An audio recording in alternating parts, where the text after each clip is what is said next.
Good afternoon, Tony Dottino, doing my Live with Tony in the middle of some storms and lightning and thunder. This is Florida, and we have needed the rain. We've been in a bit of a drought period, so it's kind of a nice thing to get done. I went off to visit one of my Academy friends today who has just gone through some back surgery and needed a little pepper upper. So back to a little afternoon schedule here. Wanted to get my Live with Tony done.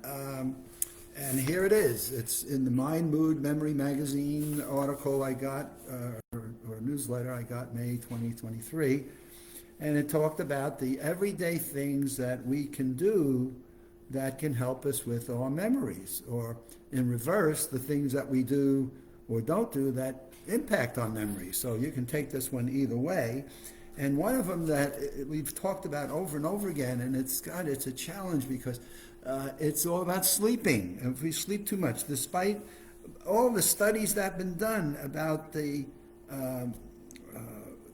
importance of sleep and how it cleans out toxins in our brain and helps us potentiate things that we're trying to retain and recall, maybe for work or the things we have to get done for our families and elements.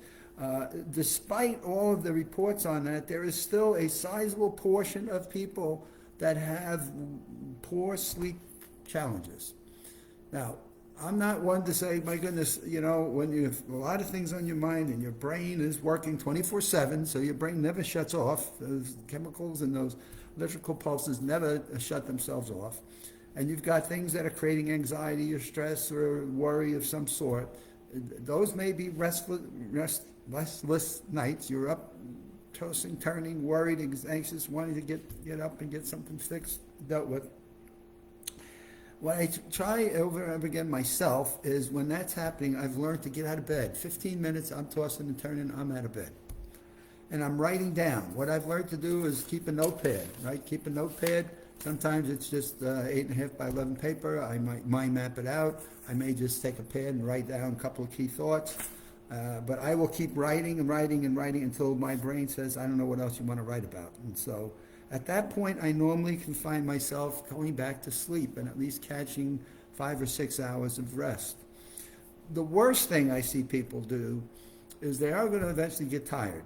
So if they're not sleeping well at night and they're up at different times in the morning and then they've got to get up for work at 7 or 8 in the morning, somewhere along the way this catches up with them. And they want to go sleep and they're just darn exhausted. But here's the problem. Sometimes they'll come home from work 5 o'clock, 6 o'clock, and they'll go take a nap for 45 minutes. What does that do to their sleep rhythms? I tell people that you just created a jet lag for you. You just traveled across the country and now you've messed up your sleep patterns. So as hard as it may be, I tell people, go out and take a walk. Go out and keep active and doing something. Do physical exercise. Don't let yourself fall into the pattern of, I'm taking a nap and therefore, I'll catch up and I won't feel tired, but except you won't feel tired when it's time to go to bed again. So it's one of the biggest flaws that I see with what people do. And I get the fact that you're tired. And there are times when I'm sitting on the couch at 7 or 8 o'clock at night and my head is just bobbing down and I'm tired because of the prior night or whatever. What I work to stay and do is awake. I will not go into the bed until after 9:30 and maybe do a crossword, maybe watch some music, listen to some music, and then by 10 o'clock I'll shut everything down and say, you know what, let's go to bed. But especially if I've had a bad night's sleep, I may take a short nap by 2 o'clock in the afternoon, but I'm not going to do much past that because I know it's going to mess up my sleep and I'll be up till 1 or 2 in the morning and then I'm totally screwed up and off. The foods we eat, my goodness, how many of us realize the different foods we eat? We probably know that we keep talking about balanced diets for overall health, but the different foods that we eat do have an impact on our sleeping as well. And I know a lot of people, the first thing comes to mind is chocolate and or coffee. And so third is exercising, an hour or two before bedtime. I don't mind exercising. In fact, exercising has never impacted me, but I certainly don't do coffee, or I certainly don't do chocolates or caffeines after 7, 8 o'clock at night. I normally will try to get to bed by 10:30, 11 o'clock. So the foods that we eat have an impact on our ability to get to sleep or not to sleep. So be focused on the right kinds of foods uh, that fit with your brain diet and swap those during the day. What we don't realize sometimes is the foods that we eat during the day have an impact in our whole digestive system, and then that which goes off to our brain, that which goes off to our waste systems.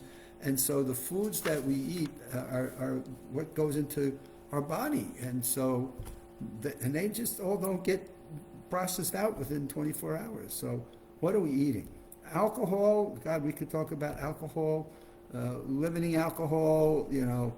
We recommend, suggest that there's no alcohol when thinking about cognitive performance and brain health. So you can go to one extreme. We are seeing more and more articles coming out about, well, a glass of wine for a woman, 2 glasses of wine is 6 ounces or so for a man. I know alcohol, in my case, sometimes it kind of numbs me out, but boy, it'll help me get to sleep. But then, bam, 2 hours later, I'm up and I'm up. So I've been very sensitive to, if I'm going to have mostly sangria for me, it's in the 6 o'clock hour, and I'm not succumbing to it, making me drowsy and tired and going to sleep. Next one, these are exercising. A walk or a bike ride can be relaxing and it's superb, and especially here in the neighborhood that I live in, and I'm sure in any place where we live today, parks, recreational facilities are great places to go out and take a walk. I don't know that there's anybody, even in New York City, that doesn't live near a park. As I've been in New York City and so many times, there's parks throughout each of the boroughs, and sitting down on a bench and watching people go by, or just walking around and looking at the flowers or the plants or the birds. So even in something as populous as New York City, parks are a great thing. And relaxing and creating some balance to your cognition. The other side of this, I don't think people realize, even exercise, be it weightlifting, flexibility, yoga, any type of physical exercise done during the early part of the day is also very beneficial to us as we go throughout our day. We have to think of these things in 24-hour cycles, and that be it the foods that we eat, the exercises we do, the sleeping we have, they're 24-hour cycles. We need to think of the holistic elements of those and realize that in the 24-hour period of time, all these things are coming together in terms of one body. It's one body, one mind. How do these all integrate and play together that have an impact? Which then comes back to another element, is what I call resilience. How well are you handling life's challenges that they come at you with? And we're all going to have them. But I just, listening to the radio, Tina Turner, who was somebody I always loved listening to her music, just passed away.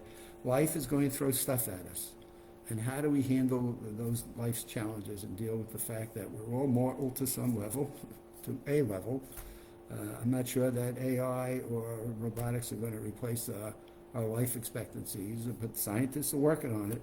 But the fact of the matter is, how well do we build resilience in taking those moments to where we might just want to sit and meditate, or we want to just sit and stare at the sky and look at the clouds, where we want to just sit staring at trees and seeing if any birds are coming about. In Florida, I look at ponds and I say, okay, do I see something swimming? Do I see a bird? Do I see otters are in our back pond at times? Do I see a gator swimming along? Just looking at the water and see if there's fish that are jumping up, especially in the 5-6 o'clock hours where they're feeding. And so how well do we take ourselves out of stressful, anxious situations and give ourselves a break and give ourselves some resilience and recovery to where we can be sensible about what's in front of us and how we can sensibly go about dealing with life's challenges. And as Norman Vincent Peale said once, when we have no problems, it's most likely we're in the ground. And so problems are a part of the essence of life, and we all have to learn how to deal with them, which then brings us to my last point, which is, are you socially connected to someone, somebodies in your life? It doesn't always have to be fun and obligation, like, oh God, I got to go do this, I got to go to this party, or I got to go to this dinner, or I got to go out and meet these people. But it helps to be reminded that you are an important piece of the lives of your family and friends. And family and our friends, care about you. And I went to go visit Keith today, a dear friend. He's had some back surgery, and it was just delightful to go up and see him, though I can't tell you it was one of the easiest visits. He's in pain yet. He's had back surgery. But to be there to try to let him know, hey, we can stay connected, even though you're in rehab for the next 14 days. You know what? There are things we can do. Loneliness, you don't have to feel that loss of purpose or the feeling of loneliness. We've got people that we can get from the workshop that we are part of, and we can get them to come and visit. We can get them to at least talk, because they're all asking about you, and maybe we'll put you on FaceTime, or we'll figure out how to get you on the telephone with them. At least let you be able to stay connected to people, as well as your own family, obviously, that are important.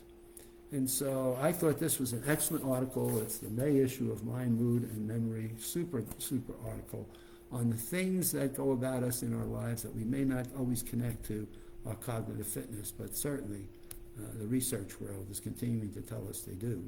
And I hope you can grab one element out of this broadcast. Grab it and see how you can make a difference in your life. We'll see you on Friday. Have a good rest of your week. We're at the midpoint, and so shall see you in a few days.